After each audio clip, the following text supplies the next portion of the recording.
अस्सलाम वालेकुम, hi everyone, this is Nazir Sofi और आज हम बात करेंगे पैलेस्टीन क्राइसिस के बारे में, हिस्ट्री ऑफ पैलेस्टीन के बारे में नहीं। हालांकि पिछले हफ्ते से हमने देखा है कि कई सारे वीडियोस आए हैं on the history of Palestine. I watched almost all of them, लेकिन इन वीडियोस में मैंने दो चीज़ें ऑब्जर्व की हैं। इन सारे वीडियोस में दो तरह की चीज़ें मैंने देखी हैं। एक तो ये कि कुछ वीडियोस जो है वो पोरली रिसर्च्ड है, अच्छा कंटेंट नहीं है, यानी सब्जेक्ट के साथ इंसाफ नहीं कर पाए। और दूसरा ये कि एलिमेंट ऑफ बायस देखने को मिलता है, प्रेजुडिस देखने को मिलता है। और इंडिया का एक मशहूर यूट्यूबर है, कई सारे लोग उसको फॉलो करते हैं, मिलियंस में उसको फॉलोवर्स है, मैं भी उसको फॉलो करता हूँ। नाम है उसका ध्रुव राठी और काफ़ी ज़्यादा अच्छे वीडियोस वो बनाता है, उसका एनालिसिस बहुत अच्छा है। उसने भी दो वीडियोस बनाए हैं on the Palestinian cause, on the issue of the Palestine. इन दोनों वीडियोस में ये दोनों चीज़ें देखने को मिलती हैं। एक तो ये कि रिसर्च अच्छी तरह से नहीं किया गया है, कंटेंट उतना अप टू मार्क नहीं है जितना उसके वीडियोस में होता है। और दूसरा ये कि एलिमेंट ऑफ प्रेजुडिस वो मौजूद है, वो बायस मौजूद है अगेंस्ट द पैलेस्टीनियंस। दोस्तों आगे बढ़ते हैं और बात करते हैं पैलेस्टीनियन क्राइसिस के बारे में जो अभी वहाँ पे हो रहे हैं। दोस्तों इस वीडियो में हम बात करेंगे किस तरह से इजराइल जेनोसाइड कर रहा है पैलेस्टीनियंस का, किस तरह से वहाँ पे वो खून खराबा कर रहा है, किस तरह से कत्लेआम हो रहा है वहाँ पे सिविलियंस का, बच्चों का, औरतों का, और किस तरह से प्रॉपर्टी को वहाँ पे डिस्ट्रॉय किया जा रहा है, किस तरह से वहाँ पे बिल्डिंग्स को डिस्ट्रॉय किया जा रहा है, इंफ्रास्ट्रक्चर को डिस्ट्रॉय किया जा रहा है। इन सब के बारे में हम बात करेंगे।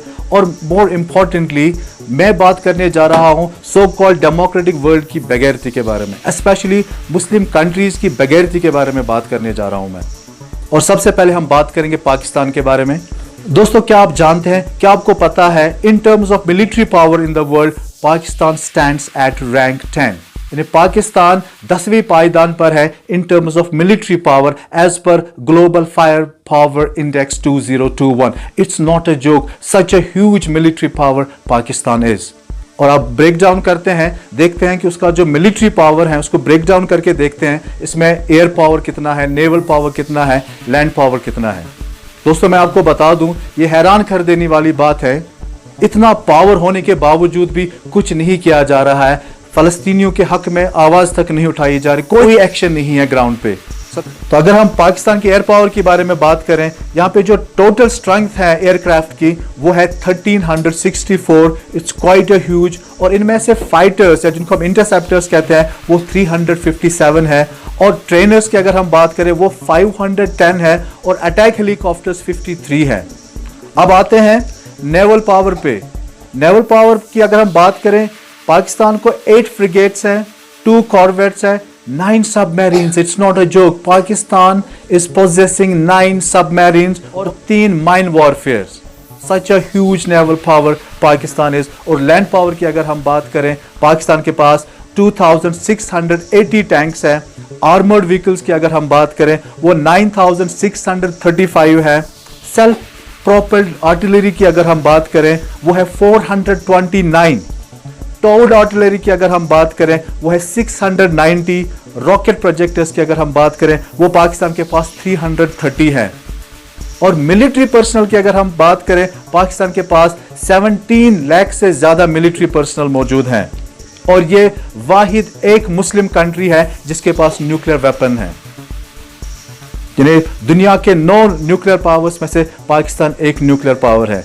ये सब मैं क्यों आपको बता रहा हूं, इसके पीछे एक पर्पस है। एक और कंट्री के बारे में बताऊं कि वो कितनी मिलिट्री माइट रखता है as per the global fire power index 2021, वो है Turkey. Turkey is at number 11 as per the global fire power index 2021। दोस्तों टर्की का अगर हम मिलिट्री पावर ब्रेकअप करके देखें कि एयर पावर कितना है, नेवल पावर कितना है या लैंड पावर कितना है, मैं आपको बता दूं टर्की के पास जो एयरक्राफ्ट स्ट्रेंथ है टोटल एयर पावर की अगर हम बात करें वो 1056 है। Quite a huge number of aircrafts they have. और इनमें से फाइटर्स जो है 206 है, ट्रांसपोर्टर्स 80 है, ट्रेनर्स 273 है, टैंकर फ्लीट 7 है और हेलीकॉप्टर्स 407 है। और अटैक हेलीकॉप्टर्स इनके पास 100 से ज्यादा है, यानी 104 है। तो इन terms of naval power Turkey की रैंकिंग बहुत अच्छी है। 16 फ्रिगेट्स इनके पास हैं। और कॉर्वेट्स की अगर हम बात करें वो 10 है, सबमरीन्स 12 है। और पेट्रोल वेसल्स की अगर हम बात करें वो 35 है, और माइन वॉरफेयर यहाँ पे 11 है। दोस्तों मैंने आपको कहा कि मैं ये एक पर्पस के लिए आपको बता रहा हूं, ठीक है। ये सारी चीजें, सारे फिगर्स, ये सारा स्टैटिस्टिक्स, मिलिट्री पावर का, ये स्टैटिस्टिक्स इन कंट्रीज का मैं इसीलिए बता रहा हूं क्योंकि एक पर्पस है, मैं आ रहा हूं उस पर। और टैंक्स की अगर हम बात करें फिर ये लैंड पावर में आता है, तो इसमें जो है 3045 टैंक्स टर्की के पास है। आर्मर्ड व्हीकल्स की अगर हम बात करें वो 11,630 है। और आर्टिलरी की अगर हम बात करें, टर्की के पास सेल्फ प्रोपेल्ड आर्टिलरी 1200 है, और रॉकेट जो प्रोजेक्टर्स है वो 407 हैं। और इतना ही नहीं बल्कि बाकी जो मुस्लिम कंट्रीज हैं, चाहे वो सऊदी अरेबिया हो, इजिप्ट हो, ईरान हो, इंडोनेशिया हो, इनकी भी काफ़ी अच्छी रैंकिंग है, ठीक है, in terms of military power at the global level.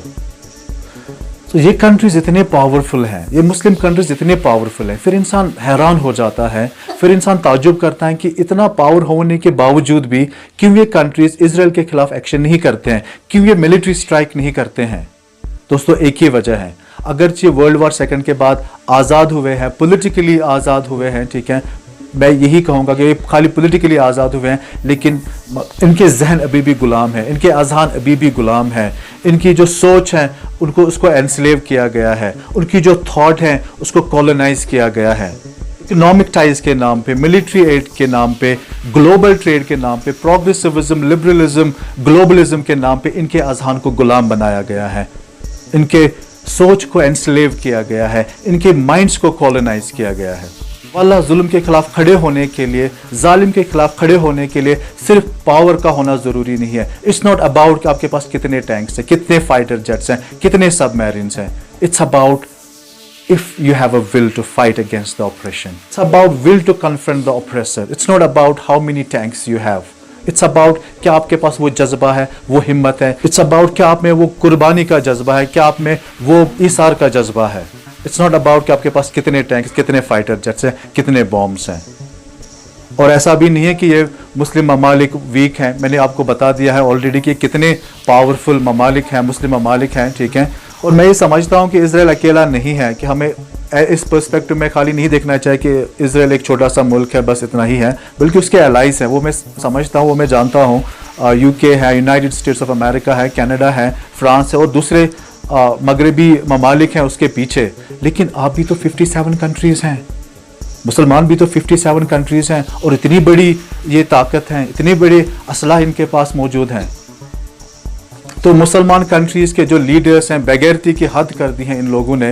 लेकिन अब आम मुसलमान या आम इंसान जो है, जिंदा ज़मीर जो इंसान है, चाहे वो किसी भी मज़हब से ताल्लुक़ रखता हो, इस सब के बीच में उसे क्या करना चाहिए? जो भी जिंदा ज़मीर इंसान है, जो भी लोग हैं, जो भी स्पेशली मुस्लिम कंट्रीज़ में जो मुसलमान रहते हैं, उनको चाहिए कि वो हर प्लेटफॉर्म पे बोलें, वो हर जगह बोलें, वो हर का मीडिया का वो इस्तेमाल करें, चाहे वो सोशल मीडिया हो, चाहे वो प्रिंट मीडिया हो, इलेक्ट्रॉनिक मीडिया हो, हर मीडिया में वो अपनी बात करें और सड़कों पे निकल आए, एहतिजाज करें और अपने कंट्रीज़ के हुक्मरानों को मजबूर करें इसराइल के खिलाफ एक्शन लेने पर।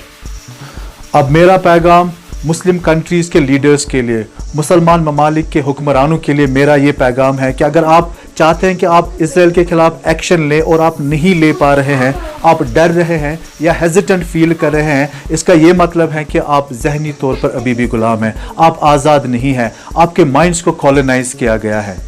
कभी भी अगर आपको ख्याल आया हो कि आप आज़ाद रहना चाहते हैं, आप एक इंडिपेंडेंट एग्जिस्टेंस रखना चाहते हैं अपनी, अगर आप जिल्लत और गुलामी से आज़ाद होना चाहते हैं, अगर आप गुलामी के इन जंजीरों से आज़ाद होना चाहते हैं, ये अभी सही वक्त है। तो अभी फ़लस्तीन के मजलूम के हक में आप खड़े हो जाएं, इसराइल के खिलाफ एक्शन लीजिए। एक लम्हे के लिए भी ये ना सोचें कि फ़लस्तीन हमसे दूर है, फ़लस्तीन अलग है। We are Palestine, please take action.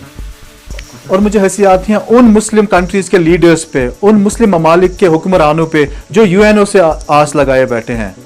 ये फोरम क्या कर सकता है? ये फोरम एक जॉइंट स्टेटमेंट नहीं दे पाया, अमेरिका ने ब्लॉक किया जॉइंट स्टेटमेंट रिलीज करने से, being veto power in UNSC. Forum है सो कॉल्ड मुस्लिम कंट्रीज का OIC, organisation of Islamic cooperation. जब भी मैं ये नाम सुनता हूँ, ओआईसी सुनता हूँ, एक ही चीज़ जो मेरे जहन में आती है वो है इन्ना लिल्लाहि व इन्ना इलैहि राजिऊन। इसको दफना दो आप, इस ऑर्गेनाइजेशन को। इसका कुछ काम, it's a dead organisation already. इसका कुछ काम नहीं है, बस खाली स्टेटमेंट से इशू करते हैं, कंडमनेशन करते हैं। छोड़ना चाहिए इस ऑर्गेनाइजेशन को, और जो लाइक माइंडेड कंट्रीज हैं वो एक जगह पे आए, वो एक प्लेटफॉर्म पे आए, एक अलायंस बनाए, और यहां पे वो पॉलिटिकल, इकोनॉमिक और मिलिट्री कोऑपरेशन करें। This is the need of the hour. Please do away with this organisation called OIC। अभी जब मैं ये वीडियो बना रहा हूं, अभी भी लोग मर रहे होंगे फलस्तीन में, अभी भी कोई ना कोई बच्चा जो अपनी जान दे रहा होगा। और लेटेस्ट अपडेट के मुताबिक अभी तक जो है 220 लोग शहीद हो गए हैं फलस्तीन में, और इनमें से 63 बच्चे हैं, और 1500 से ज़्यादा लोग जो है वो वहाँ पे इंजर्ड है। दोस्तों, अगर आपको मेरा ये वीडियो अच्छा लगा तो इस वीडियो को लाइक करें और ज़्यादा से ज़्यादा शेयर करें, ताकि मैं आपको लेटेस्ट अपडेट देता रहा हूँ पैलेस्टीन क्राइसिस के बारे में। Thank you, God bless you all.